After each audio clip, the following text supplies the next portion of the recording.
Stand-Up Comedy, your host and MC, presents Comedy Appetizers, a podcast where you will find short comedy sets, stories, and funny bits from the famous and not so famous.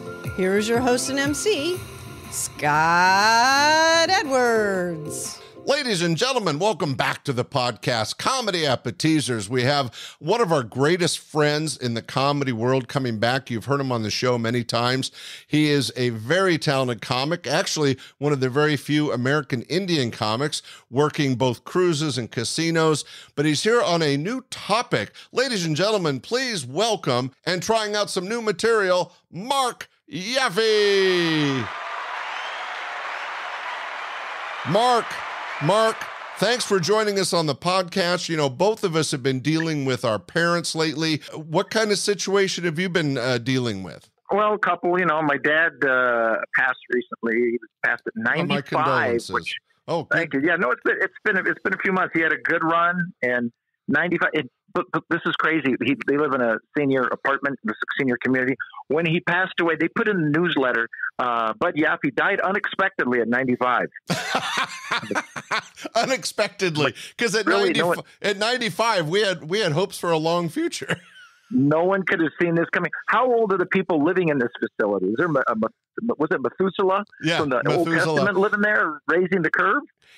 It is interesting. I mean, we're joking about it, and of course, I'm sorry for your loss, but 95 is a great old age. My father passed a couple of years ago, and he was 91, and, you know, I feel like after 90, you're kind of on bonus time. In fact, my grandmother made it to 103, so, you know, but still, when she passed, nobody said, "Whoo!" Nobody saw that coming.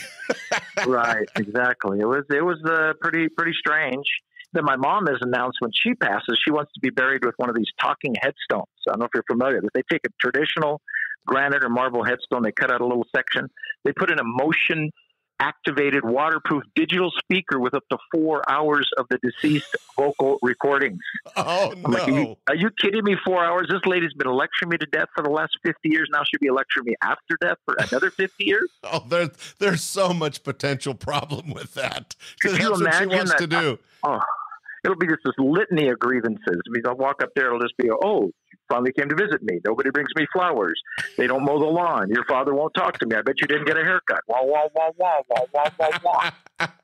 It's just like the old comics where wah, wah, wah, wah, Charlie Brown and the teachers. But, you know, that's a horrific idea, a talking headstone, because exactly, no one's going to put a recording like, "Wow, thanks for visiting my grave." It's going to be, "Where the hell have you been?" Really? You could only spend $7.99 on flowers at Cost Plus Imports. Oh. You brought me plastic flowers. Yeah. Oh man, the pain, the discontentment would be eternal. Apparently. Now, it's tough. It's tough having older parents because, you know, my mom's she's got a touch of the dementia now. That's a tough one. I think I'm handling her dementia pretty well because I had a college roommate that dropped a lot of acid. She had some experience. Yeah, I don't know. I know your family has dealt with some of the dementia issues, and it's like they say that every day is like 1 year to a dementia patient, which makes sense because my mom reads the newspaper 365 times. That's because it's fresh and new every hour.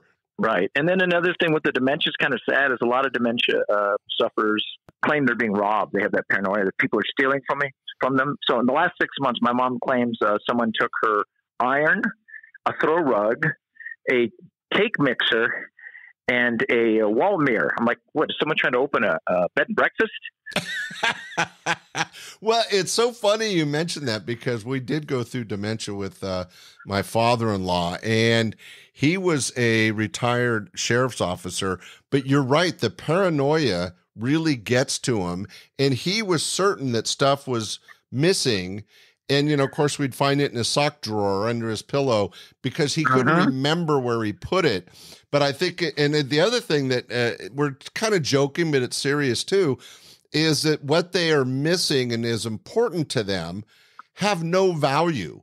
You know, nobody wants their bedroom mirror or their iron or their lamp, but they feel like someone went to the effort to break in their room and steal it when they could pick it up at a yard sale for a nickel, right? Right. Well, my mom also claimed they stole her $135 casino money out of her armoire.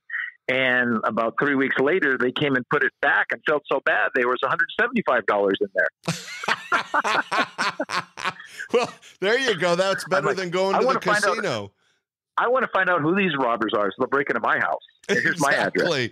It's dementia with a profit. Dementia plus interest. Yeah. Well, I got to tell you, I'm so glad that you brought up the topic. You know, ladies and gentlemen, dealing with your older parents and dementia is a very, very challenging part of our lives as we get older. And I just want to remind everybody that it's important to take care of your loved ones, but please take care of yourself first, because you can't help them if you're not taking care of your own mental health. And Marc, I'm sorry about the loss of your father, and I know it's difficult taking care of mom, but we appreciate that you bring in a little comedy to a difficult situation. Thank you for that. Oh man, that's what we have to do though. That's when things are tough topics and awkward situations. If you can laugh a little bit, and it's not to mock them over this because it's a tough situation, but you have to have some release, or else you're going to drive yourself crazy in the process. Yeah. And I think that's been an important part of stand-up comedy all of our lives. It's a way to kind of laugh at ourselves and relieve the tension of life. Well, Marc, it's always a pleasure to have you on the podcast. Thanks so much for sharing a little humor and a tough topic with us.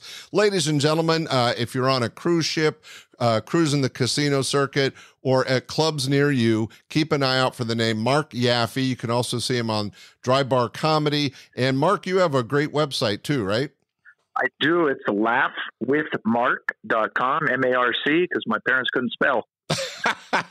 Ladies and gentlemen, thanks for joining us today. Don't forget, next week we'll have another great comedy appetizer show, and this Sunday our main podcast, Stand-Up Comedy, your host and MC, Marc Yaffee. Thanks so much for joining us today.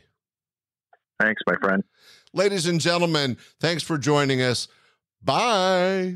Thanks for listening to this week's episode of Comedy Appetizers.